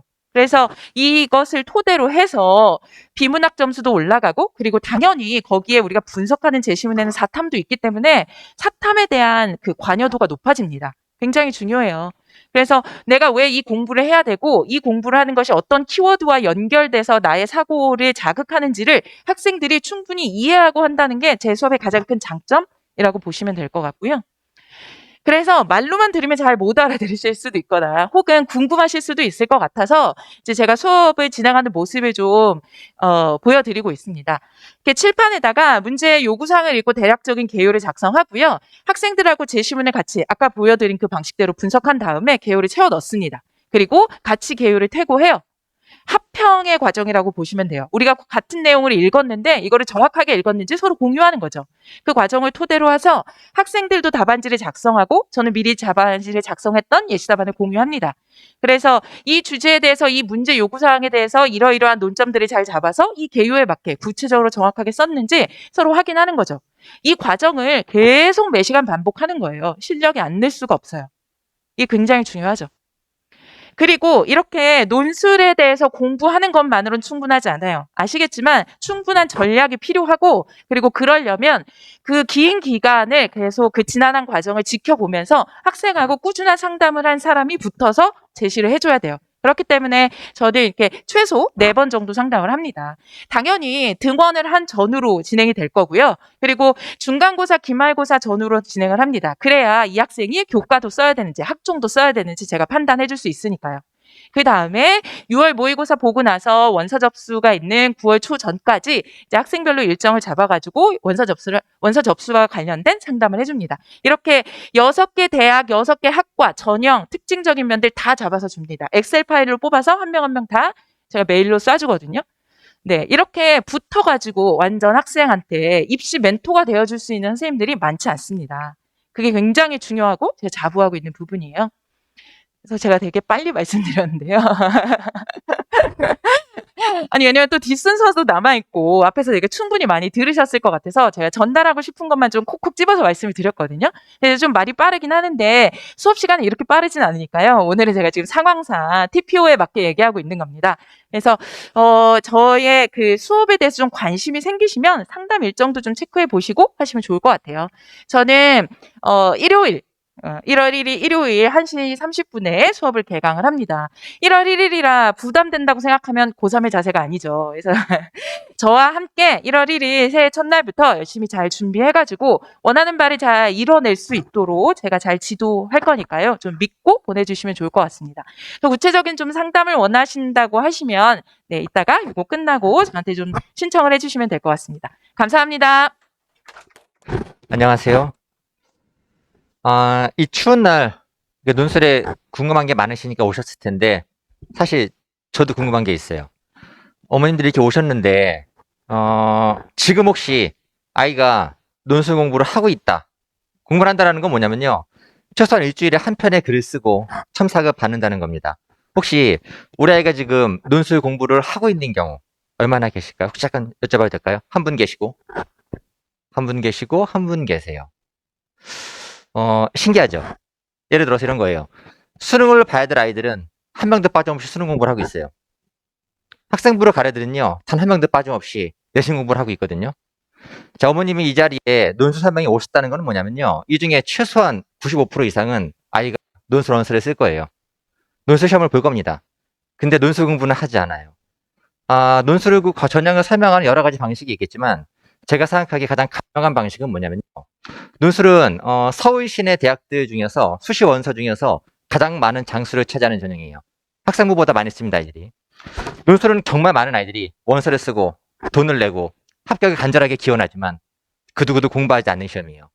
그리고 정말 많이 떨어져요. 주변에 논술 떨어졌다는 경우도 많이 보셨죠? 진짜 많이 떨어지거든요. 근데 그게 신기한 일은 아니에요. 왜냐면은 공부를 안 하거든요. 이게 비단 여기 학님만의 문제는 아니고요. 제가 이제 대성에서는 강대에서 매년 1월 첫 주에 개강을 해요. 한 반에 120명 있습니다. 120명. 120명 있으면 물어봐요. 근데 제가 첫 시간에 물어보는 게 있어요. 작년에 논술 시험 봤냐라고 물어보면 120명 중에 한 115명 정도가 손을 들어요. 거의 다 봅니다. 90% 이상의 손을 들어요. 그 다음에 다시 물어보죠. 논술을 1년 이상 공부하고 시험 봤던 사람하고 물어보면은 보통 120명 중에서 2명 정도가 남아요. 2명 정도는 1년 이상 공부를 하고 떨어진 애들이에요. 나머지는 천차만별이에요. 정말 공부 안 하고 수능 끝나고 잠깐 공부한 애들이 태반인 겁니다. 전 얘기를 해요, 애들한테. 니네가 떨어졌구나. 난 니네가 떨어져도 싸다고 생각해. 제가 생각하기에 올바른 시험이라고 정당한 시험이라면 오랫동안 차근차근 공부한 아이들이 붙는 게 좋은 시험이라고 생각을 해요. 수능 끝나고 인생 걸어가지고 일주일 동안 빡세게 해보자. 이렇게 해서 아이들이 선발이 가능하다면은 그 시험이 가장 좋은 시험은 아닐 겁니다. 그래서 제가 조금 이제 시작 부분에서 여쭤봤던 건 그런 거였어요. 아이들이 여기 오셨다는 건요, 대부분의 경우가 큰 예외가 없다라면은 원서를 쓰게 돼 있어요. 그리고 원서비도 낼 겁니다. 그리고 언젠가는 아이가 시험장 가서 시험을 볼 거예요. 그리고 갈 때 우리 아이가 되게 무기력하게 걸어가지 않았으면 좋겠습니다. 제대로 공부를 하고 내가 붙기 위해서 붙을 수 있는 확신을 가지고서 시험장에 갔으면 좋겠어요. 그 부분들을 어떻게 하면 움직일 수 있을지 조금 설명을 드릴게요. 제가 여기 23년이라고 적어놨어요. 학림논술이 이 자리에서 23년 했습니다. 23년 동안 지금 여기 오신 어머님들보다 더 많은 수의 논술학원들이 생겼다 사라졌어요. 그들이 왔다 가는 기간 동안에 저희가 이 자리를 굳건히 지키고 있었습니다. 23년이었고 내년이면 24년이 될 거예요. 그 이유가 뭔지, 그리고 입시 전형이 뭔지 좀 설명 좀 드릴게요. 일단 저는 연대 언론홍보로 졸업을 했고요. 학원들은 지금 학림 빼고서는 대부분 대체서 강의를 하고 있어요. 제가 처음 강의 시작한 때가 학림이었어요. 그 다음에 한 10년 넘게 강의를 못 하다가 일정상 안 맞다가 올해부터 다시 시작을 했는데, 대치동 아이들을 보다가 학림 와서 느낀 게 두 가지가 있어요. 제 생각이 바뀐 게 두 가지는 뭐냐면, 한 가지는 뭐냐, 대치동 아이들이 중계보다 실적이 좋은 건 아시죠? 객관적 데이터가 그래요. 그러면 기본적인 아이들의 자질이 달라. 근데 그렇진 않았어요. 아이들이 가지고 있는 자질 자체는 큰 차이가 없었어요. 근데 제가 이 동네 아이들의 차이점 하나 찾아낸 게 뭐냐면요, 소박하다는 거예요. 애들이 되게 이런 거죠. 만약에 수능 모의고사가 3, 4, 4, 3, 4 나오죠. 내신이 4.2가 나온다고 쳐봐요. 그럼 어차피 인서울 그 상황으로 가면 인서울은 걸렸거든요. 내신이 4.2면 사실은 학생부로 갈 데가 별로 없어요, 인서울에서. 그러면은 이런 상황에서 애들이 대치동 아이들은요, 엄마하고 거의 비슷해요. 근데 얘네들이 기본적으로 가는 목표치가 조금 달라요. 그러니까 여기 와서 제가 놀랐던 건 뭐냐면은 수시 상담하는 건데 4.2 정도 가지고서 수시를 어디 갈까 고민을 할 때 경기권이나 충청권을 본다라는 거예요. 너무 충격적이었거든요. 사실 우리 이 동네 지금 아마 그 입시 설명회 들어보시면 아시겠지만 은행 사거리에 요 사거리를 지나간 아이들 평균적으로 가는 입시에서 가는 대학이 어디냐면은 중부권이죠, 그렇죠? 중부대, 한밭대, 수원대가 이 동네 아이들 평균적으로 가는 대학들이에요. 물론 뭐 이 대학들 나름의 가치가 있긴 하겠지만 확실한 건 우리 아이가 고등학교를 입학하는 시점에서 가기를 원했던 대학이 아닌 건 확실한 거죠. 근데 수시에서 학생부로 갈 수 있는 선이 그 선까지 정해졌을 때 아이들이 그 선에 상당 부분 만족하는 애들이 많다는 거였어요. 이 기본적인 차이가 있습니다. 아이들이 재능이 다른 건 아니에요. 재능이 다른 건 아닌 건데 목표치가 조금 달라요. 그러면은 차이가 어디서 나오는 거냐? 아이들에서 나오는 건 아니고요. 제가 판단하기에는 어머님들이 입시를 대하는 방식이 조금 달라요. 이런 거죠. 아이들은 원래 논술을 해야 되는 아이들이 논술하기 되게 싫어해요. 사실 이유는 당연하죠. 수능도 잘 못해요, 지금. 내신도 안 좋거든요. 근데 새로운 거를 투자해가지고 공부하다가 너무 귀찮고 힘든 일이에요. 아이들은 새로운 거 도전하지 않습니다. 아이들은 시야가 좁아요. 이 시야를 넓혀주는 게 어머님들의 역할이거든요. 그래서 아이들이 대치동 같은 경우 어머님들이 엄청나게 아이들을 푸시합니다. 처음에 논술 강의를 원하는 강의는 많지 않아요. 애들은 대부분 싫어해요. 싫어하는 건데 아이의 상황을 봤을 때 논술이 필요해요. 엄마가 강하게 드라이브합니다. 처음에는 끌려와요. 끌려오고 그다음 시간이 지나면은 생각보다 할 만한 전형이구나 생각하면서 아이들이 좀 더 진행하다가 좋은 성과를 보게 되는 건데 이 동네 아이들은 특징이 뭐냐면은 강의 선택권이 대부분의 경우가 아이가 좀 더 많이 가지고 있는 경우가 좀 더 많았어요. 그리고 어머님들이 푸시하는 선이 조금 약해요. 엄마가 주도하는 입시가 좋다라고 판단하지는 않습니다. 다만 아이들은 지금 공부하기 되게 빡센 상황이기 때문에 시야가 되게 좁거든요. 아이가 꼭 갈 수 있는 대학, 갈 수 있는 방식이 수능으로만 가야 되는 건 아니고 학생부로만 가야 되는 건 아니에요. 학생부가 입시에서 가장 큰 전형을, 비중을 차지하죠. 제일 좋은 전형이에요. 제일 좋은 전형인데 그 좋은 전형이 우리 아이한테도 좋은 건 아닙니다. 내신이 좋은 아이들은 그게 좋을 수 있어요. 근데 내신이 안 좋은 아이들은 다른 길을 찾아야 되는 건데 아이들은 시야가 좁기 때문에 귀찮은다라는 거예요.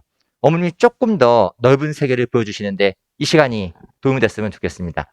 제가 설명 조금 드릴게요. 논술 전형은요, 입시라는 큰 판 안에 있어요. 이거 맞춰보세요. 학생부랑 수능과 논술이 있는 건데 학생부는 30이고 수능은 33이고 논술은 100%예요. 혹시 이게 뭔지 아실까요? 이게 뭐냐면요, 남은 기회예요. 학생부는 총 시험이 10번 반영되는 건 아시죠? 1학년 1학기 중간기말, 2학기 중간기말 총 10번 중에서 7번이 끝났어요. 남은 기회가 30%입니다. 예를 들어서 지금까지 학생 내신이 5.0이다. 남은 내신을 전부 다 3.0을 받으면 얼마가 되냐면요, 토합 4.4가 나오는 거예요. 변동폭이 되게 낮은 거죠. 학생부는 아까 말씀하셨다시피 2학년 1학기가 끝나는 순간 거의 확정이 돼요. 아이고, 수능은 3.3이라고 말씀드렸어요. 3년 중에 2년 지났고 1년 남았거든요. 3분의 1이 남았지만 시기적으로는 이렇지만 사실은 변동폭은 사실 무한합니다. 육모가 끝나기 전까지는 얼마든지 잘할 수 있어요. 다만 육모 끝나면 변동은 많지 않습니다. 아래로는 가도 위로 많이 못 가요. 그래서 육모 전까지 얼마든지 오를 수 있는 전형이긴 해요. 논술은 100이에요. 논술은 아까 보셨잖아요. 논술은 3년 공부한 애들이 없어요. 고등학교 입학하면서 나는 논술로 대학 가자, 이런 애들 없습니다. 논술은 패턴이 거의 비슷하거든요. 처음에 학생부를 보다가 학생부가 여의치 않을 때들이 옮겨와요. 그리고 제일 많이 시작하는 시점이 언제냐? 대학들이 입학처가 공식 유튜브를 운영을 하거든요. 보시면은 매년 합격생 인터뷰를 가져요. 모든 학교 똑같습니다. 제가 몇 년치를 봤는데 가장 많은 아이들이 논술을 시작한 시점, 합격생이 제일 많은 건 압도적으로 많은 게 1년이었어요. 1년 준비하고 붙은 아이들이 제일 많았고요. 그 다음에 긴 경우가 2년 정도, 되게 드물어요. 2년 드뭅니다. 그 다음에 가장 짧은 거는 제가 봤던 아이 중에서는 9월부터 준비한 아이, 가장 짧았고, 수능 끝나고 모든 걸 갈아 넣어서 붙은 아이는 아직 본 적이 없는 것 같아요. 대학이 공개하는 아이들 봤을 때 평균적으로 제일 많이 붙은 아이들은 딱 1년 공부한 아이들입니다. 그래서 지금으로 봤을 때 지금 100이면은 지금 시작해서 승부를 보기에 가능한, 어쩌면 가장 유일한 전형이기도 하죠. 대학별 수능 최저가 있는데 이 자료는 제가 넣어드린 거기 프린트 다 있거든요. 이건 제가 앞에 선생님도 말씀하셔가지고 이런 거는 패스를 할게요. 얘는 조금 말씀 안 하신 것 같아서 이제 다 있습니다. 찍으실 필요는 없고요. 보시죠. 내신이 이렇게 있어요. 내신 안 본 애들이 몇 개 있고요. 얘네가 봐요. 보는데 크게 중요하지 않다라는 거죠. 보통 이쪽 데이터를 많이 중시하거든요. 몇 퍼센트 반영하나 많이 보시는 건데 의미는 없고요. 이 퍼센티지가 중요한 게 아니고 우리 아이가 몇 등급인데 몇 점이 깎이냐가 되게 중요한 겁니다. 예컨대 서강대 보시죠. 서강대는 내신 1등급 10점 주거든요. 몇 등급까지 괜찮아 보이시나요? 혹시? 쌤하나 선생님 몇 등급이게요? 8이에요, 8. 9만 아니면 되는 거예요. 그러니까 전교 1등급 10점이고 8등급은 9.7이에요. 8등급 받기 되게 어렵습니다. 8등급 받으려면 3년간 부단한 노력이 필요해요. 잠깐 실수하면 7등급 나오거든요. 그래가지고 진짜 8등급, 9등급만 아니면 서강대가 8등급까지 괜찮고요. 한양대는 안 보는 거고, 중대가 20에서 19점이면은 7등급까지는 괜찮아요. 그리고 일반적으로 한 건대 정도까지가 합격자 내신 평균이 한 3점대. 그 다음에 건대 밑으로 가버리면은 보통 한 4점대까지 가는 겁니다. 우리 아이가 만약에 뭐 4등급이다 그러면은 이쯤 가면은 평균인 거고요. 5가 되건 뭐 크게 편차가 없죠. 그쵸? 통상적으로 한 5등급까지는 감점이 없다고 보시면 되는 것 같고 6 넘어가면 감점이 생겨요. 그거는 글로 뭐 보완해야 되는 겁니다. 그래서 이런 자료들은 제가 넣어놨으니까 확인하실 수 있을 것 같아요. 그 다음에 이게 이제 아까가 위쪽 대학들, 그다음에 중위권 대학들 확인해 보시고 수리를 보는 대학들이 있어요. 이건 아까 이한기 팀장님 말씀해 주셨는데 가끔 물어보시더라고요. 이거 뭐 인문사회 구분 조금 어려워하시는 경우도 있는 건데 상경은 아시죠? 상경은 상경 느낌이 나는 게 있고 인문사회 구분은 취업률을 보시면 돼요. 취업이 조금 안 될 것 같으면 어디게요? 취업이 좀 안 될 것 같으면 사회계열이고요. 취업이 아예 안 될 것 같으면 인문입니다. 그래가지고 요 두 개 학과 계열은 구분이 가능하실 것 같아요. 그래서 전반적으로 다 보는 연대가 있고 몇 개 있는데 여기서 제가 말씀드릴 것은 개별 대학들보다도 수리가 그렇게 어렵지 않다는 거예요. 수리가 예를 들어서 수능은 1등급부터 9등급까지 아이들을 갖다가 촘촘하게 끌어내기 위한 시험이에요.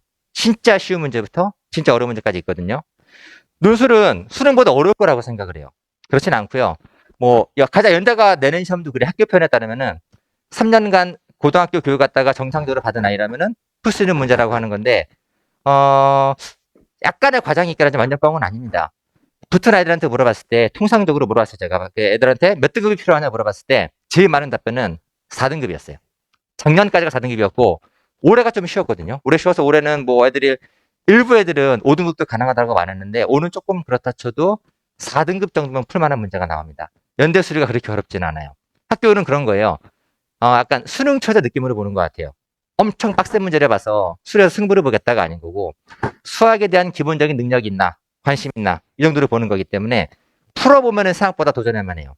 만약에 이 학교를 이런 계열을 빼버리면 생각보다 가치가 되게 줄어들거든요. 그래서 만약에 포기할 땐 포기하더라도 기출문제를 한번 확인해 보면은 생각보다 쓸만합니다. 그래서 연대 기준으로 보면 한 4등급 안까지는 어느 만큼 풀만한 문제들이 나오기 때문에 조금 적극적으로 도전해 봤으면 좋겠어요.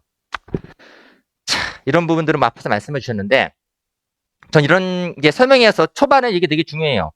논술은 제대로 아는 사람들이 많지 않습니다. 이해가 많고 오해가 많아요. 첫 번째가 논술은 운이다 같이 많이 듣는 소리예요. 운이 좋은 애들이 붙는다는 거죠. 만약에 어떤 입시가 실력이 아니고 운으로 선봐야 된다라고 생각을 해보시죠. 이런 입시 과정에서 가장 큰 피해자는 누가 될까요? 실력이 있는데 운 없으면 떨어지는 거예요. 누가 피해 볼까요? 아이들이라고 볼 수 있겠지만요. 가장 큰 피해자는요.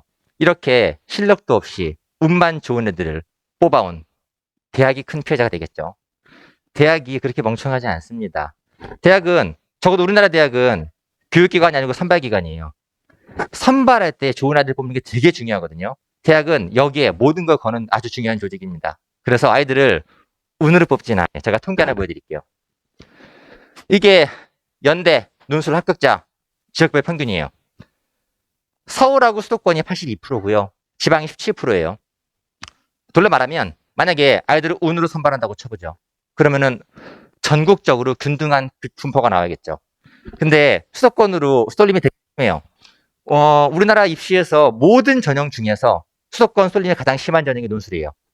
학생부나 수능도 60에서 70에서 왔다 갔다 거리는 건데 논술만 수도권이 82%로 가져가고 있어요. 이게 뭘 보여주는 거냐면 얘네가 붙는다는 거예요. 학교가 보기에가 서울인지 강원도 정말 전멸이거든요. 얘가 강원도에서 왔는지 서울에서 왔는지 확인할 길은 없는 거예요. 출신으로 뽑는 게 아닌 거고 글을 봤는데 얘네가 잘 쓰거든요. 이유는 단순해요. 이쪽으로 가면은 학교에서 논술을 가르치지 않고 학원도 없어요. 이쪽은 가는 것 자체가 되게 힘든 전형이 돼버리는 겁니다. 반면에 이쪽은 얘네들이 여기서 공부하고 얘네들은 일로 와서 공부하는 거예요. 이쪽은 얘네 어디서 나왔냐면요. 연대 같은 경우는 그래요. 지방에서 독학으로 붙는 건 불가능해요. 얘네가 고등학교를 나오고 그 다음에 서울에서 재수를 해요. 논술 공부하는 거죠. 그러면 통계는 출신 고등학교로 잡히거든요. 그러면 지방으로 잡히는 것뿐이에요. 지방에서 독학으로 연대 붙기는 불가능한 일입니다. 그래서 실질적으로 논술은 서울에서만 합격이 가능한 전형이에요. 우리나라에서 가장 불합리한 전형이에요, 사실은요. 근데 이 불합리성이 우리 아이들에게 불리하지 않다라는 겁니다. 논술은 서울 애들만 붙는 거고 아이들이 논술을 공부할 수 있는 여건이 있기 때문에 그런 겁니다. 이걸 보여드린 거는 논술이 운이 아니라는 걸 좀 말씀드리고 싶었어요. 얘네가 붙는 건요, 실력이죠. 그래서 논술은 운이 아니고 실력입니다. 하나 더 보죠. 논술은 재능이라고 보는 경우가 되게 많아요. 첫날 수업이 끝나면 되게 많이 받는 질문은 그거죠. 우리 애가 논술에 재능이 있나라는 질문 되게 많이 받아요. 재능이 있으면 논술하고 아니면 딴 걸 하시겠다는 건데 제가 하나 여쭤볼게요, 어머님. 아이가 수학에 재능이 있나요? 어때요? 제가 질문 드린 분 중에서 제일 오래 고민하셨어요. 대부분은 정말 0.1순대로 나오거든요. 어머님 고민하셨네요. 아이가 수학에 재능이 있나요? 없어요. 우리 아이들은 수학에 재능이 없고요. 수학에 재능이 있는 일부 아이들은 이미 이과로 갔어요. 우리 아이들은 수학에 재능이 없어요. 근데 수학 공부하고 있나요, 혹시? 하죠. 수학 공부하나요? 신기하지 않아요? 아니, 재능도 없는 시험을 과목을 왜 공부하죠? 재능이 없어도 공부를 하면 만점이 가능하거든요. 그러니까 공부하는 겁니다. 그러니까 일반 전형은요, 수능이든 논술이든 특기자가 아닌 전형들, 일반 전형들은 재능을 판단하는 시험이 아니에요. 우리는 수학에 재능이 없지만 수학을 공부하면 1등급이 가능한 거예요. 국어에 재능이 있나 없나를 고민하지 않아요. 왜? 공부하면은 만점이 가능하거든요. 논술도 마찬가지예요. 논술은 글을 쓰는 게 아니에요. 논술은 글이 아니고 답을 쓰는 거예요. 예를 들어서 신춘문예가 있다고 쳐보죠. 신춘문예가 끝난 다음에 주최 측에서 정답을 공개하진 않아요. 왜냐하면 이게 판정이 불가능하잖아요. 우리는 글을 쓰는 게 아니에요. 논술은 시험이 끝나고 나면 정답을 공개해요. 정답과 똑같이 쓰면 모범 답안이 나와요. 똑같으면 사는 거고 틀리면 떨어지는 거예요. 그래서 논술은 이 아이가 글쓰기에 대한 재능이 있냐가 전혀 중요하지 않습니다. 글은 그러니까, 생각을 전달하는 도구에 불과해요. 답을 아는 게 되게 중요한 거죠. 답을 적으면 붙는 거고 답과 거리가 멀어지면 떨어지는 거예요. 재능을 따지는 게 아니에요. 그래서 실제로 논술은 재능이 아니고 노력이긴 한데 여기 한 가지 중요한 사실이 있어요. 제가 말씀드리고 싶은 거 이런 거죠. 아이들이 혹은 어머님들이 얘를 논술을 갖다가 시키려고 고민하는 첫 번째 이유가 뭐냐면은 우리 아이가 논술에 재능이 있기 때문에 논술 공부하려고 생각하는 게 아니에요. 왜 논술을 고민해보게 되는지 아세요? 냉정한 현실이 있어요. 우리 아이가 논술을 고민하는 이유는 논술에 재능이 있기 때문이 아니고 내신을 못하기 때문이에요. 이게 되게 명확한 현실인 겁니다. 내신이 좋으면 논술을 하지 않아요. 내신 어차피 하는 거예요. 해왔던 겁니다. 하면 가는 거예요. 제일 비중도 많아요. 다만 우리 애가 논술하는 이유는 뭐냐면요. 내신으로 갈 때가 적절치 않기 때문인 겁니다. 덜 말씀드리자면 우리 아이에게 논술 재능이 있나 없나를 판별할 필요가 없다는 거예요. 재능은 중요하지도 않고 우리가 애초에 논술을 고민한 이유는 학생부로 가기가 원만하지 않기 때문에 좋은 전형을 찾다 보니까 논술을 왔던 것뿐이었어요. 그래서 아이가 지금 좋지 않은 학생부가 좋게 바뀌는 경우 생각보다 많지는 않습니다. 반면에 논술은 지금 시작하는 거고 변동폭이 큰 전형이에요. 지금부터 투자했을 때 성과가 있다는 겁니다. 이것도 많죠. 논술은 나중에 하겠다고 하는 건데 제가 사례 하나 보여드릴게요. 연대 설명회에 가면 연대 교수가 이걸 보여줘요. 사학과 합격생인데 이렇게 얘기하더라고요. 수능 위주로 공부한다 해도 최소한의 시간은 고정해두고 논술을 하는 게 맞는 것 같습니다. 나는 토요일 하루를 온전히 논술에 투자했습니다라고 했는데 토요일 하루는 오바지만 4시간은 필요해요. 얘가 제일 온 게 이거예요. 수능 위주라는 건 확실한 거예요. 근데 애들이 수능 위주와 수능 몰빵 구분을 못해요. 논술 언제 볼 거냐면 11월에 볼 거거든요. 수능 11월에 볼 거예요. 같은 달에 보게 되는 겁니다. 같은 달에 보는 건데 수능이 훨씬 중요해요. 그래서 수능을 훨씬 많이 하는 것뿐이에요. 제가 자주 듣는 말이 그런 거였어요. 수능을 먼저 하고 수능이 안정화되면 그 다음에 논술하겠다 라고 하는 건데 수능이 안정화되면 논술이 필요 없죠. 뭐하러 논술하겠습니까? 점 찍으면 붙는 게 수능인데 논술은 빡센 전형이에요. 글 쓰고 갈굼당하고 또 쓰고 또 갈굼당하고 논술이 힘든 거예요. 이거 힘든 거 왜 하는 거냐? 수능이 썩 안정적이지 못하기 때문에 하는 겁니다. 그래서 보여드린 것 같아요. 이게 되게 정확한 표현이에요. 수능 위주는 수능을 많이 하는 거예요. 이 학생은 수능 6일, 논술을 하루 했는데 실제로 붙을 아이들 중에서 논술을 하루를 다 갈아라는 경우는 되게 드물어요. 논술은 일주일에 4시간 하면 우리나라에서 제일 많이 하는 거예요. 그 다음에 4시간 아니면은 아예 빵으로 가는 거죠. 거의 뭐 4시간 0 둘 중에 하나인데 4시간만 하면 충분히 붙는 게 가능해지는 전형인 거예요. 논술은 조금 하는 거예요. 다만 지속적으로 하는 겁니다. 수능 끝나고 일주일에 80시간 하는 게 아닌 거고 지금부터 매주 4시간만 진행하는 겁니다. 이게 이 학생이 누군지 몰라요. 저도 모르는 아이입니다. 연대 설명회에서 입학처장이 소개해준 아이였어요. 이 학생이 이렇게 지혜롭게 말해준 거를 고민해봤으면 좋겠습니다. 그래서 논술은 나중이 아니고 지금 수능과 함께 하는 거예요. 수능은 훨씬 많이 하는 거예요. 왜? 훨씬 중요하거든요. 논술은 중요도가 떨어져요. 조금 하는 거예요. 하지만 함께 가는 겁니다. 이유는 단순해요. 올해 11월에 올해 같이 시험 보게 되기 때문에 그런 겁니다. 나중에 하는 게 아니에요. 마지막 하나 더 볼게요. 제가 참 싫어하지만 자주 듣는 말이에요. 로또니까는 돌려 말하면은 떨어질 가능성이 높다라는 거죠. 이 말을 학교 담임들이 많이 해요. 제가 진짜 호환 마마보다 두려워하는 게 학교 담임이에요. 진짜 무섭습니다, 담임이요. 논술은요, 연대로 사례를 말씀드리자면 올해 기준으로 봤을 때 논술 선발 인원이 350명, 정시가 1,400명이에요. 4배죠. 정시가 선발 인원이 4배예요. 공부하는 인원 차이는 얼마나 될 것 같아요? 수능 연대 가려고 준비하는 애들 얼마나 있을까, 우리나라에서? 올해 50만 8천 명 받고요. 그 중에서, 그래, 연대 따위에 갈 수 없다. 서울대 가겠다. 라고 한 애들을 갖다가 최대 8천 명을 뺀다 하더라도 50만 명은 연대로 가기를 원하는 겁니다. 정시에서. 50만 명 중에서 수능 공부하는 애들은 50만 명이 다 하는 거예요. 논술은 지원자 중에 1년을 공부한 애들이 아무리 많아도 2만 명은 넘기 힘듭니다. 정시는 정원이 논술보다 4배가 많지만 이 시험에 들어가기 위해 합격하기 위해서 1년을 공부하는 아이들은요. 10배, 20배 정도 훨씬 더 많긴 합니다. 논술은 공식 경쟁률은 가장 높은 전형이고 실제 경쟁률은 가장 낮은 전형 중에 하나예요. 여기가 교육특관이에요. 노원구가 그렇게 자랑하죠. 여기 노원 맞죠, 여기인데. 노원구인데 노원구가 교육특구라고 하는 건데 이 자리에 그래도 관심이 있다고 오신 어머님들도 노선 공부 안 하고 있잖아요, 애들이요. 진짜 공부 안 하기 때문에 실제 경쟁률이 되게 낮아요. 돌려 말하면은 아이가 진짜 공부를 했을 때 실제 경쟁률이 정말 바닥까지 떨어지는 전형이라는 겁니다. 그래서 논술은 로또는 아니고요.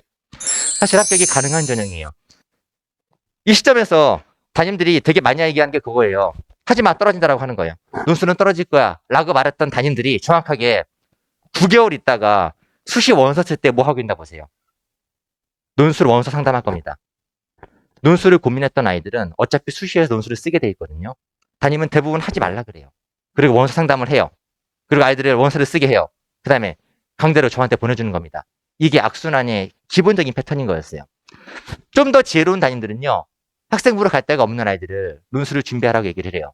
그럼 걔네들은 공부를 해요. 원서를 써요. 붙어요. 그러면은 선순환이 이루어지는 거고 해도 떨어질 거라고 말했으면 대안을 줘야 되는 거거든요. 내신이 안 좋은데 수시 6장을 쓸 데가 없어요. 대안이 없이 반대하는 거는 좋은 반대가 아니라고 생각을 하게 되는 겁니다.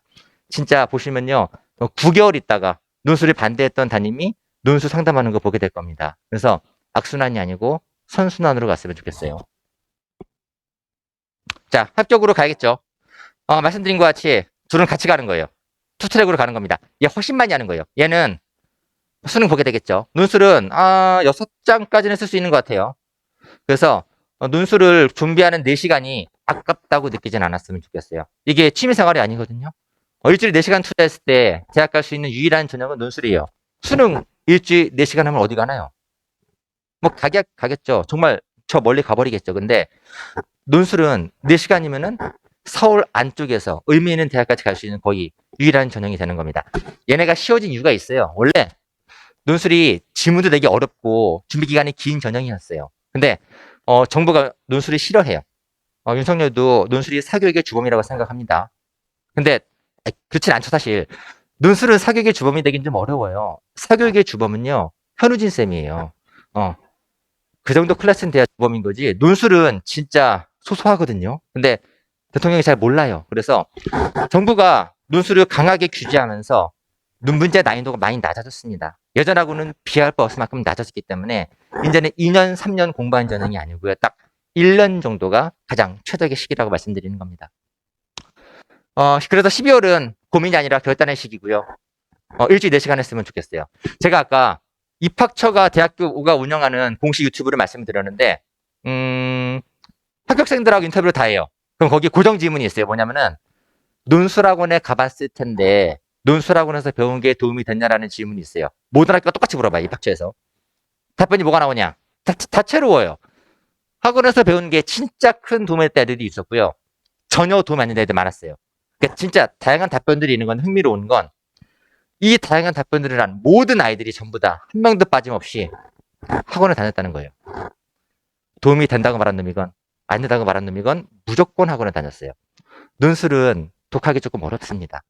논술은 왜냐하면 내가 글을 쓰고 참삭해야 되는 건데 내가 내 글을 참삭할 수 있으면 애초에 그렇게 안 썼겠죠. 그렇죠? 그래서 논술은 참삭 과정 때문에 학원이 꼭 필요하긴 하고요.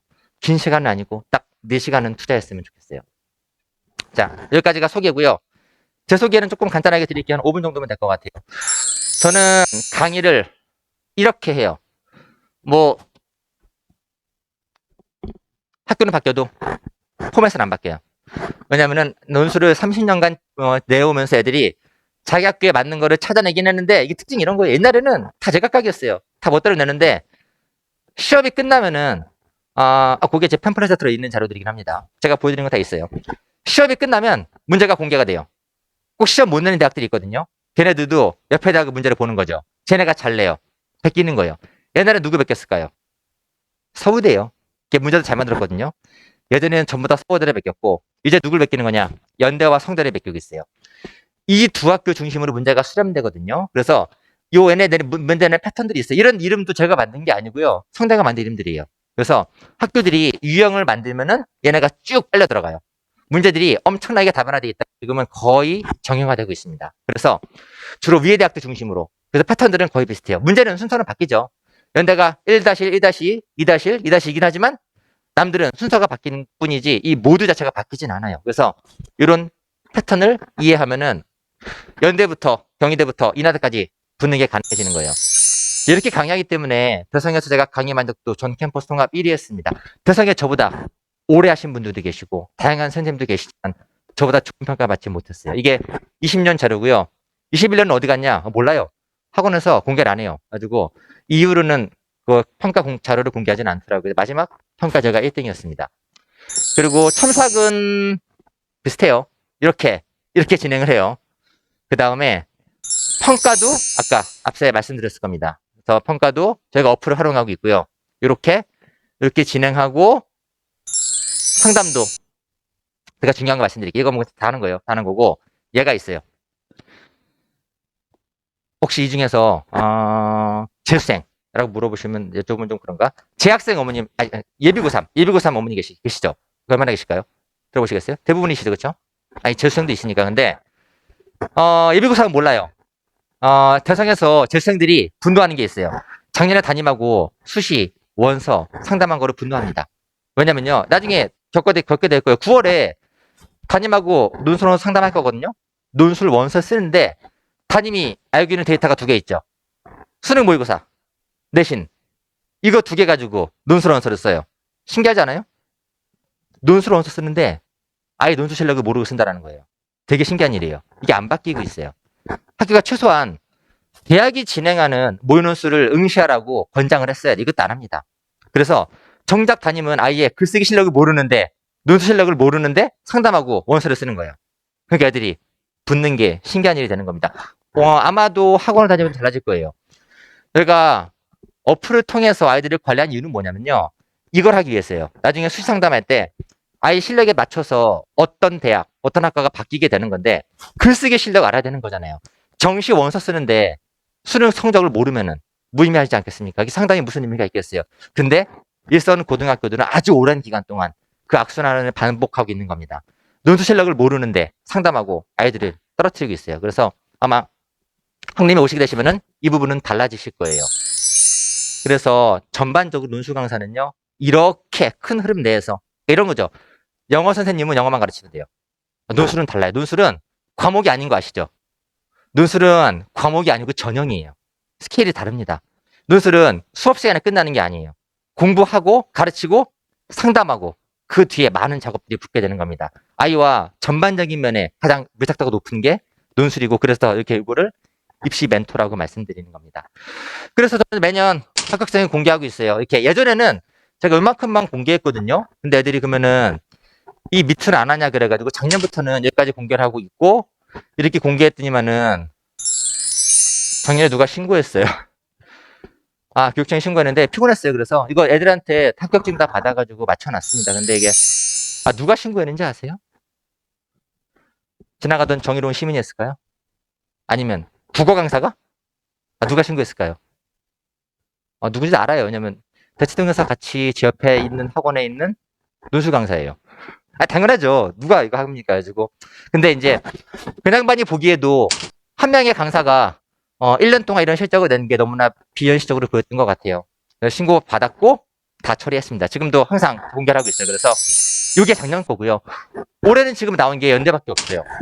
연대도 올해도 연대 경영 얘가 올해 2월 22일 날 저랑 첫 수업 시작했었어요. 정말 한 주도 빠짐없이 매주 저랑 강의를 했었고요. 붙었는데 연대가 언제 공개하냐면요. 수능 다음날 공개해요. 합격자를. 예전에는 그 전에 공개했는데 지금 이제 미리 공개하면 얘네가 붙은 다음에 학교를 엎어버리겠죠. 그래서 수능 다음날 합격자 공개합니다. 어차피 수능 없거든요, 얘네가. 그래서 공개하는 건데 되게 성실하고 되게 소심한 여학생이었어요. 그래가지고 합격자 발표가 났는데 못 본 거예요. 떨어지면은 너무 쇼크가 클 것 같아가지고 연대 발표를 안 보고 성대 수업을 들었어요. 수능 끝나고 나서. 성대 시험 보고 왔어요. 그 다음에 경희대 수업도 들었어요. 다 끝나고 이제 경희대 시험 보러 가기 전에 그래 한번 보자라고 했는데 붙은 거예요. 그래서 아마 이 학생이 아마 성대 논술을 붙으면 아마 우리나라에서 거의 유일하게 성대와 연대에 붙은 학생이 될 것 같아요. 그리고 정말 연대 만약에 붙으면은 정말 수능 다음날 바로 발표가 납니다. 가장 빠르게 입시를 끝낼 수 있는 방법이기도 합니다. 그래서 올해도 연대 경영도 있고 경제도 있고 오랜 시간 동안 저와 함께 했던 친구들이 연대 합격증을 줬고요. 최종 데이터는 이제 12월 15일 날부터 발표가 날 거예요. 그래서 논술이 조금 뭐 작아지고 있다는 얘기도 있는 건데 저는 사실은 작년이 제 인생 최고였습니다. 합격생도 가장 많았고 수강생이 많았어요. 그리고 올해는 제가 올해 10월 달에 작년 기록을 깼어요. 그래서 올해는 작년보다 좋았습니다. 내년은 더 좋을 거라고 생각을 해요. 그래서 어떻게 제가 실적은 보여드릴 수 있는 건데 안타까운 건 그거죠. 제가 어떻게 수업하는지 어떻게 보여드리기 어렵거든요. 제가 보여드려도 이해를 못 하실 거고 이해를 해도 쓸데가 없을 겁니다. 그래서 제가 이걸 보여드리고 싶어요. 제가 어떤 마음가짐으로 아이들에 대하는지 조금 보여드릴게요. 2분짜리 영상입니다.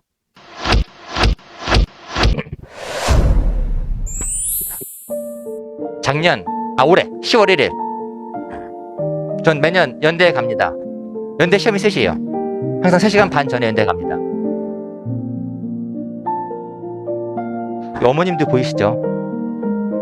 논술 시험일은요 우리나라에서 가족 화합의 날이에요. 엄마, 아빠, 할머니, 할아버지, 헤어진 전 여친 다 옵니다. 자연계도 끝나고 나오는 과정이에요. 인문계 친구들이 들어갈 거예요. 진짜 사람 많죠. 제가 매년 16년째 저 자리에 서 있어요. 제일 먼저 왔던 친구 제가 항상 격려해서 보내줍니다. 수줍은애. 얘는 졸고 있더라고요. 그래서 깨워줬어요. 웃기는 녀석도 있었고요. 이 친구 통통한데 오다가 지쳐버린 거예요. 지금 뻗었어요. 그래서 좀 격려해주고 진짜 많은 아이들이 와서 격려합니다. 제가 누가 보면 선거 의사하는지 알 겁니다.